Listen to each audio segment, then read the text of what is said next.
3 до 4% од мравките на дадениот брег умираат дневно, без последици освен за некој месец, некоја генерација.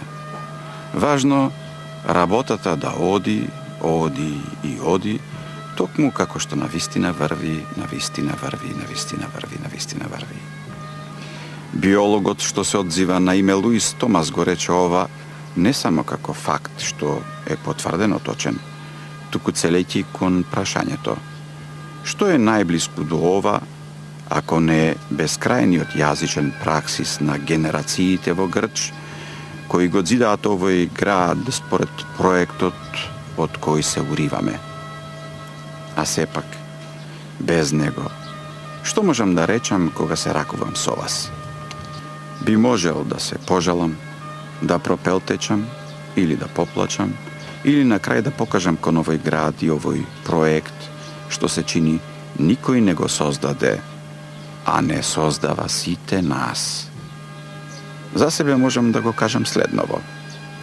Ме обзема несовладлива желба за градење и довршување на проектот и само понекогаш ќе застанам за да се обзрнам на изграденото.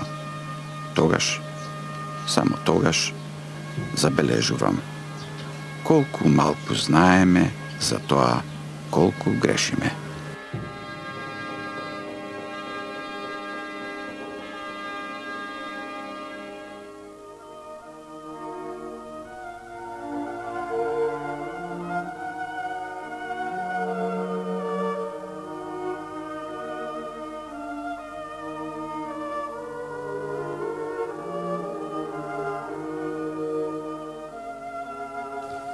Те отворам. Скрцнува воздухот, високите температури, но срцето те чува. По камењата и сувите треви се спровираат змии, страсти, а музиката лубеница ја гасне жетта. Се влегува изгледа одвнатре или се паѓа. Мене описот не ми се допаѓа, но ме инспирира. Се е подготвено за дочек, но мириса на крв. Скопје, градот на македонската црвена земја, архитектурата на земјата се врати кон земјата. Исчезна под налетот на воопшто Првата светска војна, под налетот на љубомората, омразата, гризодушието и кражбата на технологијата. Скопјани сватија едно.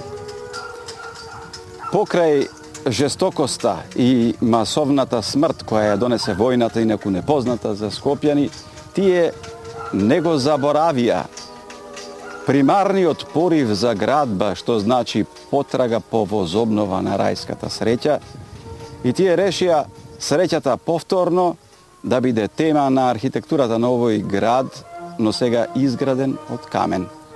Затоа, почитувајќи ја древно македонската мудрост, која гласи: треба да се оградиш за да бидеш среќен и слободен, тие изградија градот камен и го заштитија со ѕидини. За да можеме да го согледаме тој град, се наоѓаме токму овде, на археолошкиот локалитет Скупи, кој засега само стасал некаде назад со ископот околу 2000 години. За да стасаме до вистинскиот град на бронзата, ќе треба повторно да ја замолиме архитектурата на земјата и подземниот урбанизам на Скопје, за да ни го открие годините и епохите пред 84-та година по Богомладенецот, пред преминот од многубоштво кон монотеизам.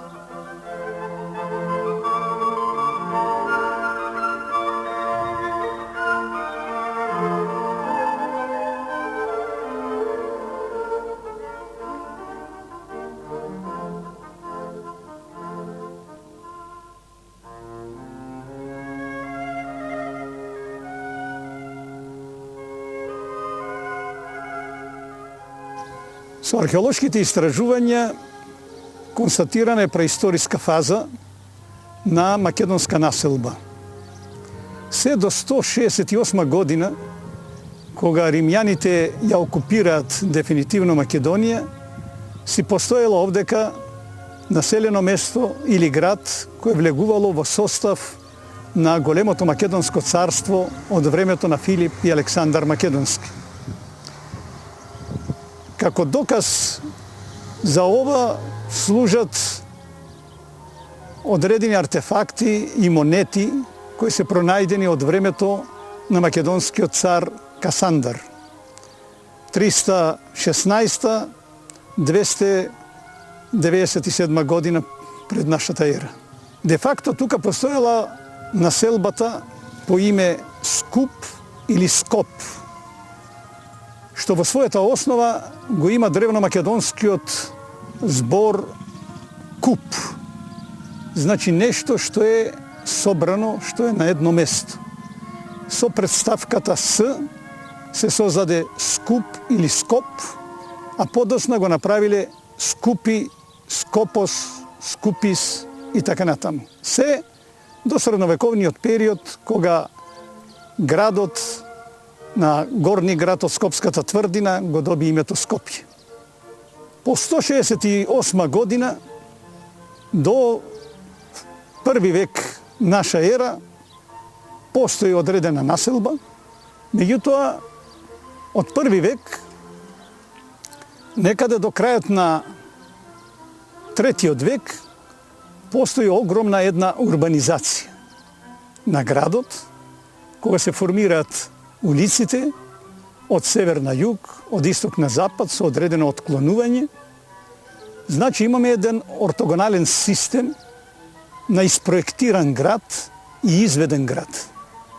Со централна улица и паралелни улици и под 90 степени улицата исток-запад со други паралелни улици кои формирале квартови. Овој град имал покрај главната улица, кај што се наоѓале дукени, се наоѓале колонади, поплочена улица во подоснежниот период, кај што имало централен канал за собирање на атмосферската вода, на отпадните води, на фекалната канализација. Имало базилики западно од централната улица и источно од централната улица. Во времето на Клавди, овдека се населуваат и служени легионери. Значи од Клавдиевата 7 легија, исто така тука била сместена 4-та скитска легија, 5-та македонска легија, а има предпоставки дека се наоѓала и 4-та македонска легија. Главната реурбанизација или урбанизација на градот е помеѓу првиот и 4-тиот век. Крај на 3-тиот и почетокот на 4-тиот век настанува втората реурбанизација на градот. Значи, после Миланскиот едикт, Скупи има епископија, а после 451 година имаме архиепископија. Исто така Скупи е значајно со тоа што како административен, воен, културен, трговски центар, не само на централниот македонски полуостров, туку и пошироко, се наоѓал на раскрсница помеѓу исток и запад, север и југ, и затоа овдека имаме посета на повеќе императори, меѓу кои во 379 и 388 година и на Теодосије I, кој овдека издал 2 царски укази, еден под Скопис, а другиот под Скупис. 518 година се случува катастрофален земјотрес, во кој според Марцелин Комес се уништени 24 града, меѓу кои и градот Скупи. Во 268-69 година има наезда на готите, а во 4 век на хуните и поради навестувањето дека ќе има напад од страна на разни вандали кои доаѓале на овие простори, населението беше излезено и тоа е среќата што остана живо населението после земјотресот од 518 година. Меѓутоа, никогаш повеќе Скопје не го доживува тој сјај што го имал со неговите базилики и цивилни и верски, односно ранохристијански базилики, со чесмите, со импозантните улици, со импозантните административни објекти и така натаму. Животот после 518 година трае се до 11-12 век, меѓутоа тоа е веќе едно помало населено место кое никаде веќе не се споменува, каде што нема веќе седишта на архиепископија. Бидејќи после 535 година архиепископијата се преселува во нов град, изграден од царот Управда Истинијан или Јустинијан I, наречен по неговото име Јустинијана Прима.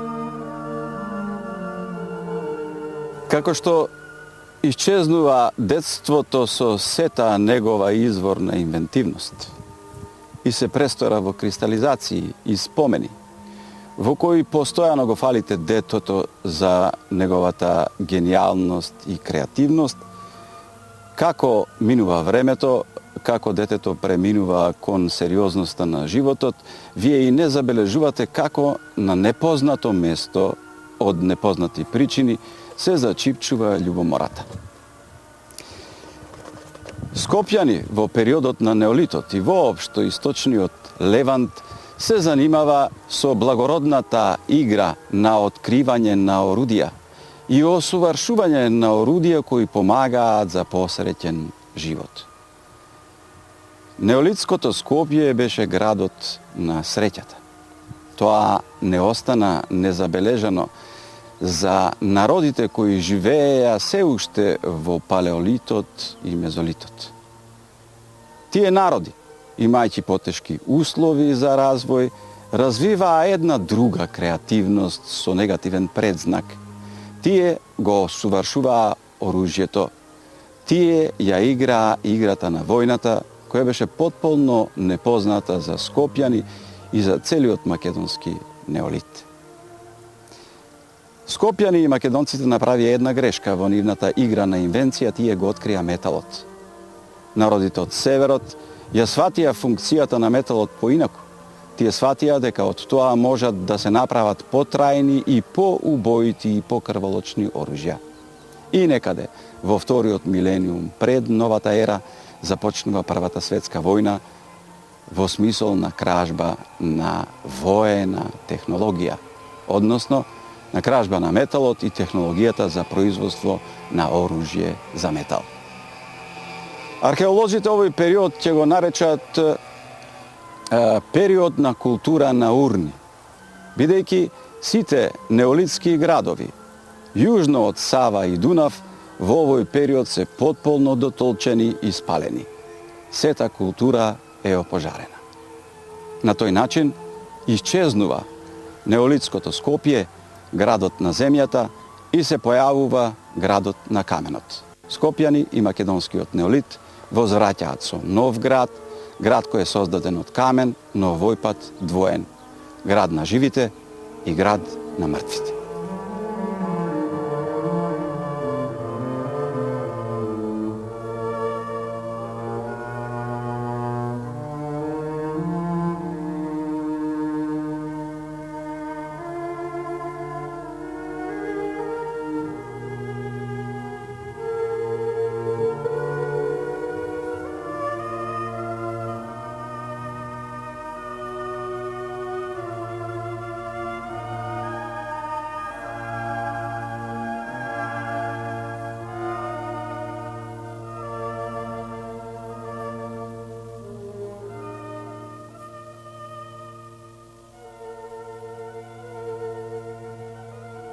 Спомнав еден важен податок за земјениот град Скопје на македонскиот неолит, дека тој градот зарачуваше среќа и беше граден за да создава среќа.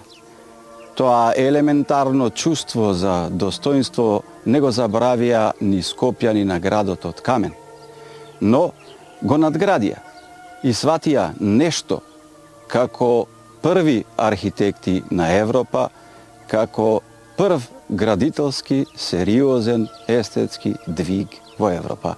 Дека среќата има и своји технички карактеристики.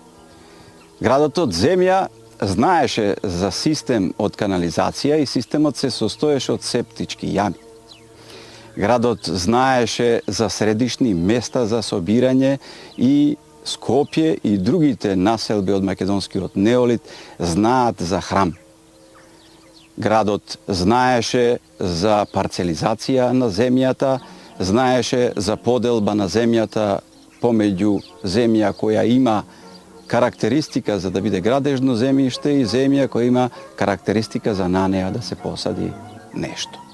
Затоа во градот од камен, во ова Скупи, кој е во овој момент, во оваа фаза на археолошки ископување во Македонија и најголемиот град од камен или антички град кој е 2 пати поголем од Стоби, тие ги усовршија овие системи кои создаваат предуслови за достоинство и среќа. Скупи беше среќен град. Скупи имаше поплочени улици, имаше ноќно улично осветлување, имаше систем од канализација, систем од јавни собиралишта, купатила, имаше место, форум каде што народот се собираше и исто така имаше место каде што еден се обраќаше во името на многумина. Имаше театар кој брои 10.000 гледачи, што значи исто така некаде околу 30% поголем од засега во Македонија најпознатиот театар Стоби. Треба да се присетиме дека среќата доаѓаше сама до периодот на неолитот, а веќе потоа, откако македонците, како и градот Скупи, ја осетија разновидната гнасотија на војната, тие за неа мораа да се борат и мораа да ја бранат. Да видиме понепосредно како се однесувале скопјани во периодот на антиката, односно како се однесувал градоначалникот на Скупи токму во тој период, бидејќи уметноста на добрата управа се состои во тоа да се суди праведно и да се одгледува и чува среќата кај своите граѓани. Обратно е со лошата управа. Таа прави се за да наголеми јазот помеѓу она што народот и жителите мисли дека е по традиција добро и она што е вистинска постапка на управата.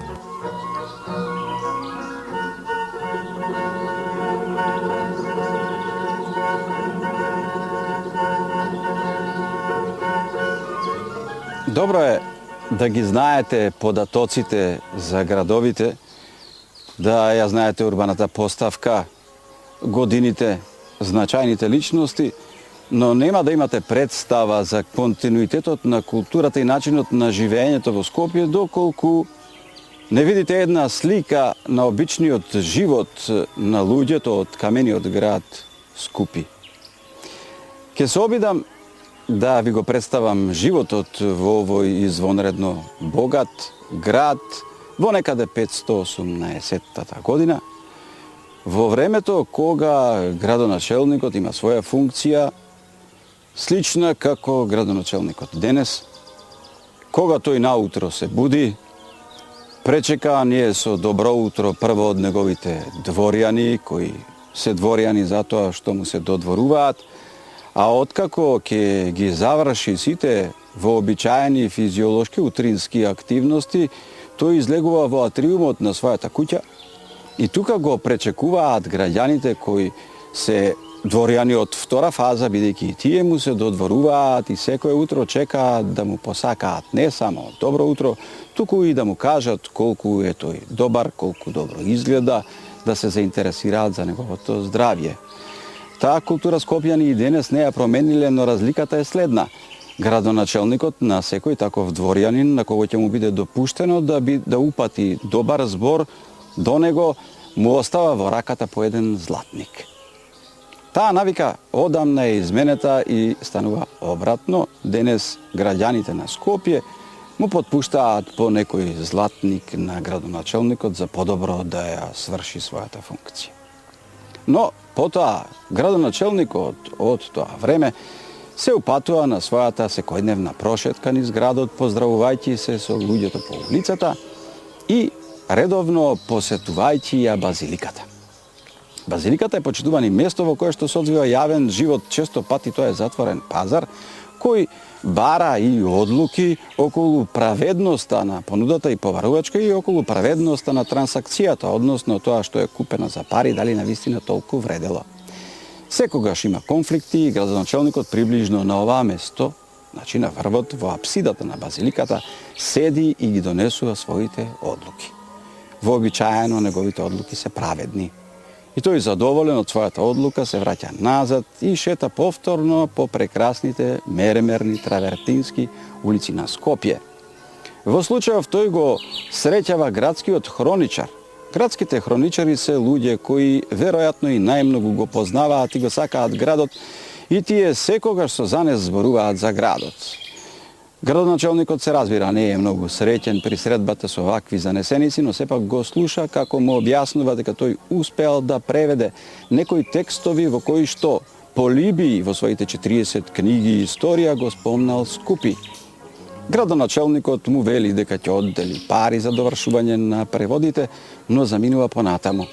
Како секој добар градоначелник, тој е премногу заинтересиран за сегашноста, помалку за минатото и затоа не забележува дека на заминување овој му споменува дека според книгите на Полибий тој извлекол некакви заклучоци и рачуници дека на секои 500 години градот Скопје е посетен од богот Посеидон. Ова ќе има катастрофални последици по градот токму во истата таа 518 година.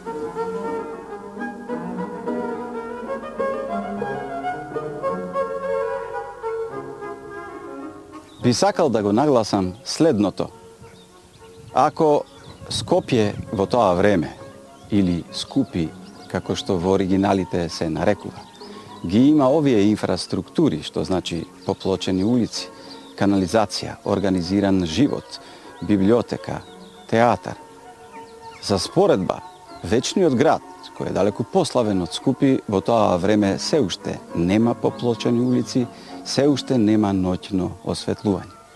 И се уште нема организирана канализација за целиот град, како што тоа го има Скупи, затоа што во тоа време во Рим, ако сакате да излезете ноќно време, тогаш немате заштита од градската управа и никој не ви ја гарантира безбедноста и сигурноста на животот.